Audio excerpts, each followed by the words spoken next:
Welcome back to Channel Sport this morning. We're four in the studio now. That's because Ben Alaya, editor-in-chief of the Sports Day newspaper, is here as well to give us his thoughts on tomorrow's African qualifier against Seychelles. Good morning, Ben. Thanks for making it down.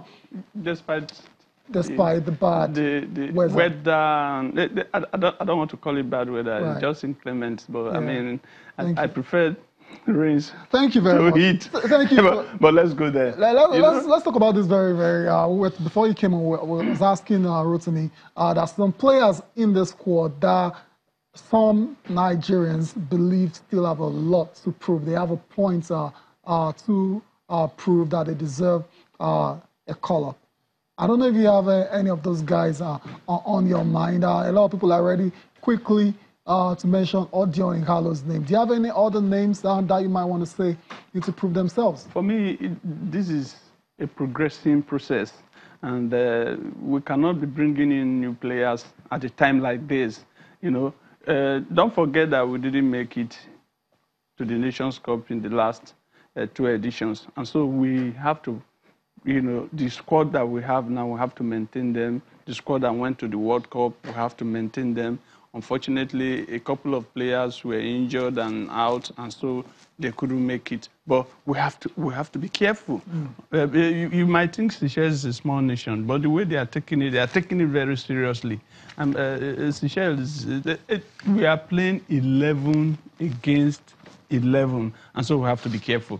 And it has always been like that. These are my thoughts. And I think that for General Rohr and his team, it is about time to say we want to qualify now. And we want to win the Nations Cup again after 2013, where I was.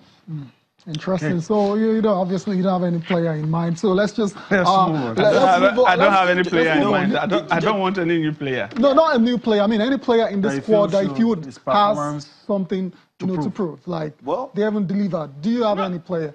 Okay. I just wanted to add, he talked about Seychelles taking this very seriously. I had a chat with the FA president of Seychelles earlier in the week, and he said we also have injuries to our key players, to some of our key players. So, and I laughed. I'm like, your key players? They are only hoping that they would do enough on Saturday to get something from the game. But words from the street, in Victoria especially, is that the Super Eagles are here. We just want to enjoy them. Whatever happens in this game, we know we can beat them. We shouldn't get complacent. The likes of Igalo has a lot to prove. The likes of Iheanacho as well.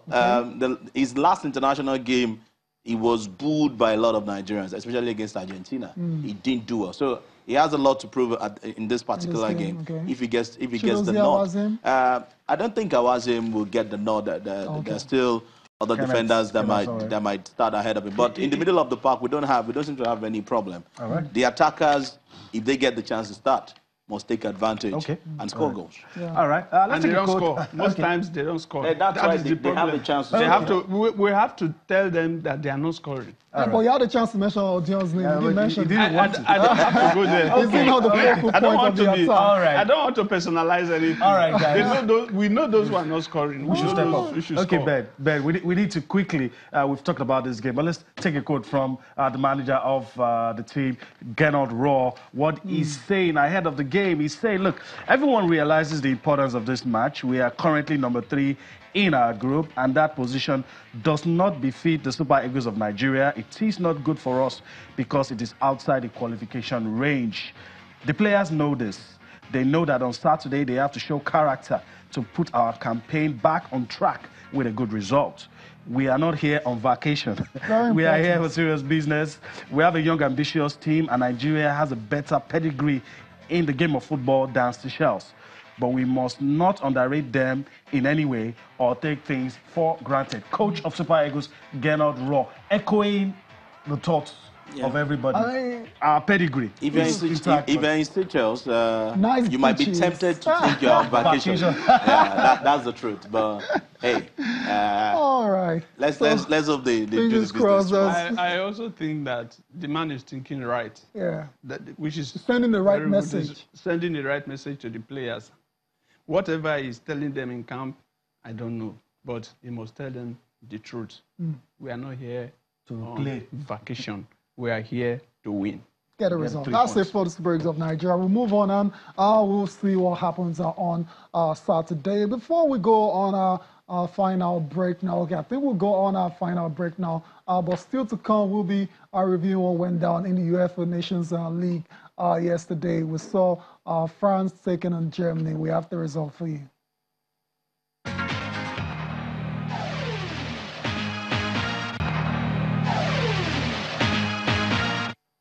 You're welcome back. Before we look at the papers, let's quickly give you a roundup of the matches played in the UEFA Nations League yesterday. We saw a few matches between heavyweights in the world of football, starting off with Germany taking on defending world champions France. Was a goalless draw. That match was played in Munich. In Group 1, that's in League B. It's a bit complicated, UEFA Nations League, 4 divisions and all that, but we'll just talk about the results and move on. In Group 1 and League B, the Czech Republic lost against Ukraine by 2-1. Let's move over to Group 4 now, where it was Wales with a 4-1 thrashing of Ireland. Gary Bale scoring a fantastic goal in that one. Aaron Ramsey was also on the score sheet. Elsewhere in League C, Group 3, Norway 2, Cyprus 0. Slovenia 1, Bulgaria 2. While in League D, Group 1. In League D, Group 1, Kazakhstan lost to Georgia by 2 goals. Latvia and Andorra was goalless. That's Group 4, which is the next one that we're going to see. Armenia beat Liechtenstein 2-1. Gibraltar lost to Macedonia by 2 goals. Fixtures, there are fixtures. Those are results, there are fixtures. Let's quickly run through that. In League A, Group 3, Italy will take on Poland. In League B, Group 2, Turkey takes on Russia. League C, Group 1, Albania takes on Israel.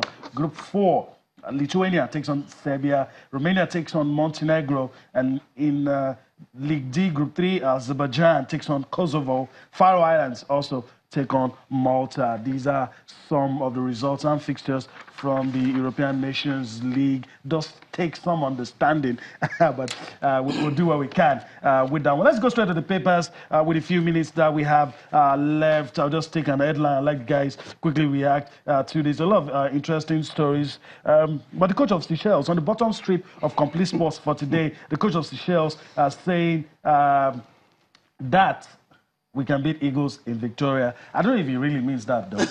quick response from you guys to press for time. For me, I think that we should not take the match lying down. All right. Because if we do, it might happen. It might hurt us. Okay. So we should take it as seriously as it is. It is a Nations Cup qualifier, and like I said earlier, we've not qualified for the Nations Cup at the last 2 editions. We even try to help ourselves with good difference. So that is important, and we are number 3. Nigeria, that after made just it to one game. It doesn't matter. Thank you. You have to always be on top. You can start from the top and still go out. You must always be on top. We still have 5 games to redeem ourselves, and they're all if you call yourself a powerhouse in football, you must always be on top. If we are not, we are a powerhouse in football. If we have won the Nations Cup thrice, and Seychelles most times.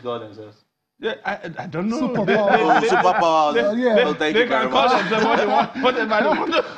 Last paper for review is Sporting Sun. And yeah, similar stories everywhere. Pogba in Manchester United 4-0.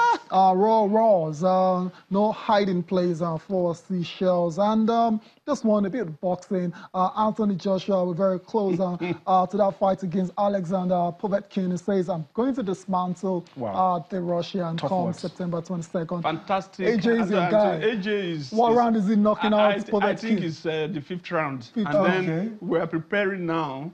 After that fight, we'll prepare for the fight against Wilder. That is the key fight, because Wilder has been making mouth. Yeah. And it is about time to say, Wilder, can you keep He's about to shut him up, right? When Ben says we are preparing now, is he part of? Yeah, I'm part of the trade. Oh goodness! It might be. I'm part of. You're part of this camp. I like the guy to pieces. Oh, okay. And so you are preparing together. Yeah.